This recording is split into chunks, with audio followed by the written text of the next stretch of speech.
E Jesus disse bem claro: não julgueis para que não sejais julgados. Que tipo de julgamento Jesus está dizendo? Que se você está cometendo um pecado, como é que você vai julgar esse pecado no outro? Se você está adulterando, como é que você vai julgar, dizer que é pecado o outro adulterar? Então Jesus fala dessa hipocrisia, esse tipo de juízo não é permitido. Para você julgar uma causa, você não pode estar cometendo o mesmo tipo de delito, que é aquele delito que você está julgando. Isso é hipocrisia, é um pecado muito grave. Jesus não diz que nós não podemos julgar, mas diz que nós podemos julgar de acordo com a palavra de Deus. Nós até devemos julgar as causas entre os crentes, de acordo com a palavra de Deus. E desde que nós não estejamos no mesmo pecado que nós estamos julgando, porque seria uma grande hipocrisia e um grande pecado. Então Paulo continua: ora, se o mundo deve ser julgado por vós, sois porventura indignos de julgar as coisas mínimas? Então, se vamos ter no futuro uma grande responsabilidade de julgar o mundo inteiro, coisas muito mais complicadas e difíceis de ser julgadas, então Paulo diz: será que vocês não podem julgar coisas mínimas? Coisas aí, ele está falando mínimas porque eram coisas até banais, coisas simples de serem julgadas. E os irmãos da igreja de Corinto estavam levando aos tribunais na cidade de Corinto para que os descrentes julgassem. Era realmente uma grande preocupação, uma grande vergonha. A nossa verdade prática, pergunta número 2, para completar também, diz assim: quando os tribunais são frequentados pelos discípulos de Cristo por estarem em litígio, é porque renunciaram à lei do amor cristão. Se estava acontecendo de os irmãos levarem alguma coisa aos tribunais, que eram os tribunais de Corinto e não da igreja, então, se havia essas questões, essas divisões, é porque eles não estavam praticando a lei do amor cristão, que diz que você deve, quando houver contenda, quando houver qualquer tipo de problema, você deve levar o prejuízo para poder sustentar a sua salvação, a salvação do irmão, a união da igreja. Então essa lei do amor de Cristo, aí, do amor cristão, Jesus pregou sobre essa lei cristã e disse que nós muitas vezes vamos ter que renunciar, tomar a nossa cruz para segui-lo. E Jesus disse: aquele que ganhar aqui, perde no reino de Deus. E aquele que perder a sua vida aqui, ganha no reino de Deus. Então, muitas vezes o cristão vai precisar perder para poder ganhar.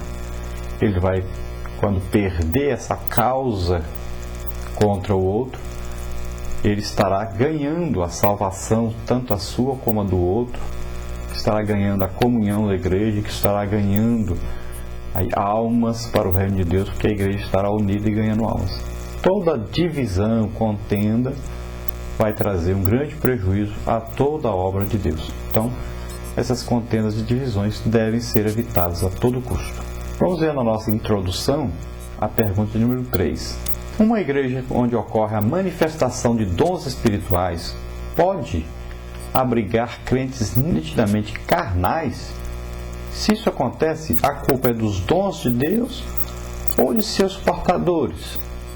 Então a resposta aí, sim, pode. A culpa é dos membros da igreja, não necessariamente entre os que portam dons, mas dos outros membros. E às vezes até dos que portam dons, né?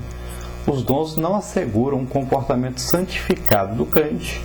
E essa era então a real situação da igreja de Corinto. Então veja bem, uma igreja, mesmo que todos os dons do Espírito Santo operem nessa igreja, também não quer dizer que os dons, todos os irmãos de Corinto tinham os dons. Agora, muitas vezes também, na prática, nós vamos ver que pessoas que têm dons do Espírito Santo causam também problemas tem problemas de relacionamentos, né? Tem problemas que causam divisão na igreja, porque são pessoas também. Se Deus fosse usar só os perfeitos, sem defeito, Ele não usaria nenhum homem. Temos que ver isso também. Então, a nossa prática de vida cristã, nós vamos ver que os pregadores têm defeito, nós vamos ver que os grandes homens de Deus que nós conhecemos como pregadores, homens que Deus usa para fazer milagres, tudo, eles têm defeitos, cometem pecados de vez em quando, não são super-homens e não são o próprio Cristo. O único que veio à Terra e não pecou e nunca fez nada errado é Jesus. Por isso não deve haver essa idolatria que há hoje.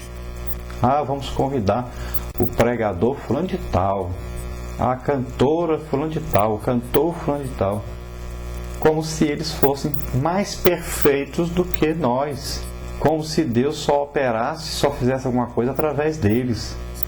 Isso é um tipo de idolatria, na verdade, porque se toda a igreja clamar a Deus, jejuar, orar, buscar a presença do Senhor, pedir ao Senhor para estar presente em suas reuniões, Deus fará isso. Não precisa chamar ninguém de fora. Você precisa chamar aquele que já está conosco, que é Jesus Cristo mesmo. Converse com o Espírito Santo e peça a Ele para trazer manifestações, trazer à igreja essas manifestações maravilhosas do próprio Espírito Santo, que são os dons. E isso acontecerá desde que busquemos, desde que nós creiamos na operação dos dons através de nós mesmos. Somos nós que vamos fazer a obra. Não precisa chamar ninguém. Então, os dons não asseguram um comportamento santificado do crente. Então não é porque alguém tem um dom quer dizer que ele é melhor do que outra pessoa. Nós já até estudamos sobre isso nesse trimestre. O fruto do Espírito tem a ver com a vida santificada do cristão, com a comunhão do cristão com Deus. Agora, os dons do Espírito Santo indicam serviço na obra de Deus. Significam aí a fé na operação de Deus na sua obra. E não indicam maior santificação. Já o fruto do Espírito indica. As qualidades do fruto do Espírito indicam realmente maior santificação, maior comunhão com Deus. Então é preciso haver essa separação, identificação do que é o fruto do Espírito e suas qualidades, suas 9 qualidades, e o que são os dons do Espírito Santo e suas 9 operações. E nós vamos estudar isso mais para frente, aí sobre os dons do Espírito Santo. Vamos ver então a pergunta número 4. Como estava se comportando interna e externamente a igreja de Corinto? Então, internamente, ou seja, dentro da igreja, da abrangência da igreja entre os cristãos, ela estava perdendo a qualidade espiritual. A igreja estava diminuindo, ela teve no seu auge, né, com os dons de operação, com muita salvação de almas, um trabalho unido, maravilhoso, uns cultos maravilhosos, mas agora ela estava caindo, com divisões, contendas, brigas na justiça, irmãos querendo depois aí ir à forra, né? Se vingarem uns dos outros. Então, com essa divisão, a igreja começou a cair. E o futuro dela seria tremendo se não houvesse, de repente, uma repreensão. E o apóstolo Paulo, então, veio a eles exatamente fazendo isso. Repreendendo-os, corrigindo os erros daquela igreja, para que ela não terminasse como as igrejas do Apocalipse, que Jesus avisou para elas que elas deveriam mudar. Não mudaram e se acabaram. Você vai hoje lá onde antes haviam as igrejas do Apocalipse ali, e você vai ver que hoje não existem mais. E é difícil achar cristão por lá hoje em dia, né? Na Turquia, igrejas grandes, fortes, dirigidas por homens de Deus, e que hoje não existe mais, porque não ouviram a repreensão do próprio Jesus, que lhes escreveu através do apóstolo João. Externamente, ela tinha uma influência missionária. Era uma igreja no meio de um povo ímpio, no meio de um povo ali, tinham ali os judeus, tinham ali os gregos, tinham ali os romanos e os escravos. Então, todos esses eram evangelizados por aquela igreja, era uma igreja missionária realmente. Ganhava almas, mas a tendência seria que no futuro